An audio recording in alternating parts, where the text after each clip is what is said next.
நமக்கெல்லாம் இந்த திராவிட கட்சிகளுக்கெல்லாம் திராவிடத்தின் பெயரை சொல்லி ஆட்சியில் வரக்கூடிய அனைத்து தலைவர்களுக்கும் அனைத்து இயக்கங்களுக்கும் தந்தையாக வழிகாட்டியாக இன்றும் தந்தை பெரியாரின் மறு உருவமாக வாழ்ந்து கொண்டிருக்கின்ற நமது தமிழக முதல்வர் அவர்கள் அவருடைய பெயரை கூட மரியாதை நிமித்தமாக எப்பொழுதும் உச்சரிக்க மாட்டார், ஆசிரியர் என்றே சொல்வார்.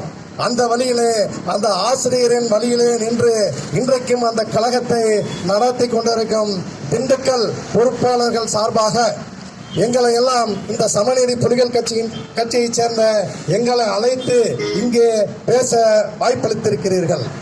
தலைப்பு என்னவென்றால், இந்த மும்மொழி கொள்கையை, மத்திய அரசின் மும்மொழி கொள்கையை அல்லது மும்மொழி கொள்கை என்ற பெயரில் இந்தியை திணித்து அதன் வழியாக சமஸ்கிருதத்தை திணிக்கும் அவர்களது உள்நோக்கம் கொண்ட இந்த செயலை வன்மையாக கண்டித்து தமிழ்நாடு முழுவதும் ஆர்ப்பாட்டங்கள் நடைபெற்றுக் கொண்டிருக்கின்றன. அந்த அடிப்படையில் இன்று திண்டுக்கல் மாவட்டத்திலும் மாநகரிலும் இந்த ஒரு சிறப்பான ஆர்ப்பாட்டம் நடைபெற்றுக் கொண்டிருக்கிறது. இங்கு நடைபெற்றுக் கொண்டிருக்கின்ற இந்த ஆர்ப்பாட்டத்திலே நாம் சொல்ல வேண்டிய பல முக்கியமான கருத்துகள் உள்ளது.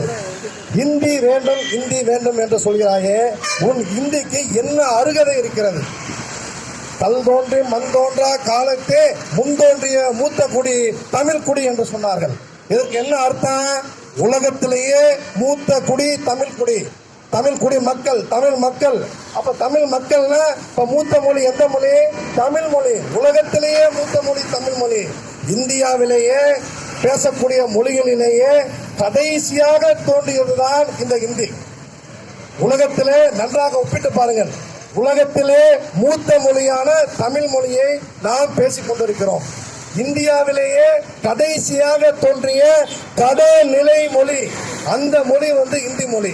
இன்னைக்கு இந்த இந்தி மொழி எங்களை ஆதிக்கம் பண்ணணும்னா, நாங்கெல்லாம் பெரியார் வழி வந்தவங்க, பேரறிஞர் அண்ணா வழி வந்தவங்க, முத்தமிழறிஞர் டாக்டர் கலைஞர் அவர்கள் வந்தவங்க, இன்னைக்கு அவரோட வாரிசாக இருக்கக்கூடிய மு.க. ஸ்டாலின் அவர்கள் இன்னைக்கு கலைஞரோட மறு உருவமா வந்துட்டாரா உதயநிதியே. அவர் யாரு? சிங்க குட்டி. அவர் ஒரு ஆளுக்கு பதில் சொல்ல முடியுமா? என்ன எப்பேற்பட்ட மனுஷன் பெற்ற புள்ள. இன்னைக்கு அவர் சனாதனம் ஒழிகன்னு சொன்னாரு. நீ கேஸ் போட்ட மயில புடுங்கினியா? கோர்ட்ல போய் சனாதனம் ஒழிக கோர்ட்ல சொல்லுவேன்னு பாடி சொன்னாரா? இந்த தில்லு இருக்கா உனக்கு? எச் ராஜா, தமிழ்நாடு பெரியார் மண். இங்க உன்னையால மயிரை கூட புடுங்க முடியாது. அவரோட காலனி மண், அவரோட தொண்டர் தொண்டருடைய காலனி மண்ணை கூட தொட்டு பார்க்க முடியாது. இன்னைக்கு திருப்பரங்குன்றத்துல புடுங்கினீங்க. சிக்கந்தர் மலைடாது, சிக்கந்தர் மலை, கந்தர் மலை, கந்தர் வாழ்கின்ற மலை, அதுலதான் சிக்கந்தர் வாழ்றாரு. கந்தர் மலையும் ஒன்றுதான், சிக்கந்தர் மலையும் ஒன்றுதான், கந்தரும் ஒன்றுதான், சிக்கந்தரும் ஒன்றுதான். ஒன்னையால் இல்ல, உங்க பாட்டை கலந்து வந்தாலும் இந்த கந்தரையும் பிரிக்க முடியாது, சிக்கந்தரையும் பிரிக்க முடியாது. திருப்பரங்குன்றத்தில் வாழக்கூடிய முருகன் தமிழ் கடவுள்ரா. இந்தியாவில் நீ மட்டும்தான் இந்துவா? பிஜேபி கட்சியே இந்துக்களுக்கு எதிரானது என்பதை நான் ஆதாரபூர்வமாக உங்களிடத்தில் விளக்குகிறேன். நன்றாக கவனமாக கேளுங்கள். இந்தியாவில் பிறந்த அனைவருமே இந்துக்கள் தான். நீதான் இந்துக்கள் அல்ல. இந்தியாவில் பிறந்த அனைவருமே இந்துக்கள் தான்.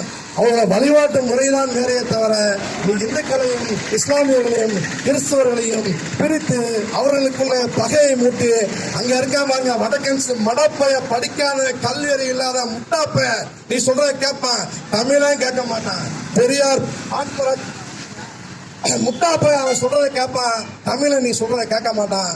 தமிழன் தன்மானம் உள்ளவன். தந்தை பெரியாரால் அறிவால் ஊட்டி வளர்க்கப்பட்ட இந்த தமிழன் மத்தியிலே இந்த பீகாரிலே எச் ராஜா, உன்னோட வரலாறு என்ன தெரியுமா?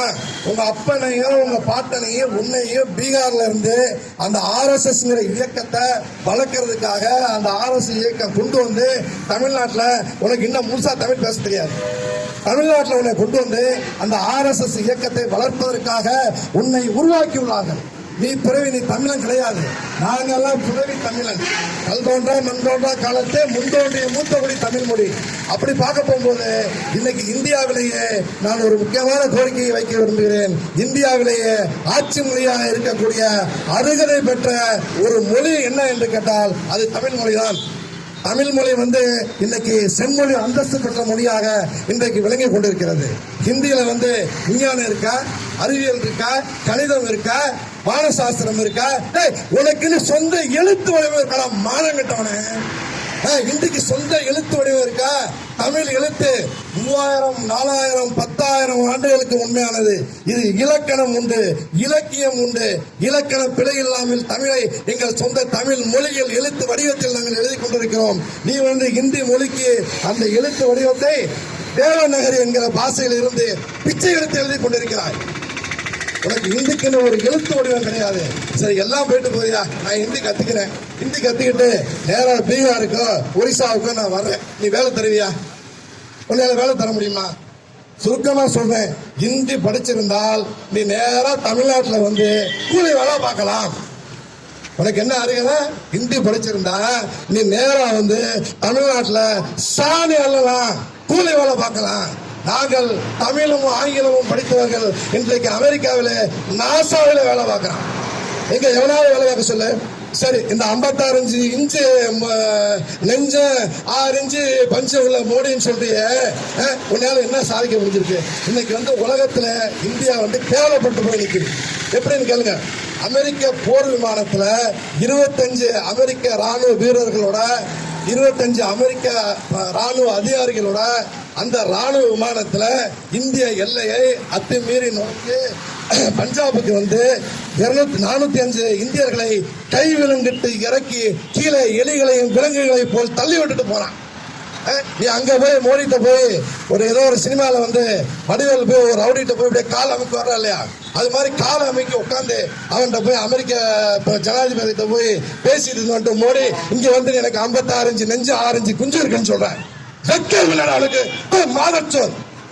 உண்மையிலே அவனுக்கு மான ரோசனை இருந்தா உனக்கு வந்து யாருமே ஓட்டு போட்டு நீ ஜெயிக்கல. இந்த இவிஎம்ங்கிற மிஷினை வச்சு நீ ஜெயிக்கிற. இந்த மிஷின் இல்லைன்னா இந்நேரம் கதை கந்தலாகி போயிருக்கும். அப்படி இருந்தும் ஒரு நடைபெற்ற அர்த்தம் என்னவென்றால், இந்தியா கூட்டணிங்கிற ஒரு அற்புதமான கூட்டணியை கட்டமைத்து நமது முதல்வர் தளபதி ஐயா அவர்கள் உன்னை 240க்குள் இந்த கிரிக்கெட் மேட்ச் சொல்லுவாங்க, இந்தியா 100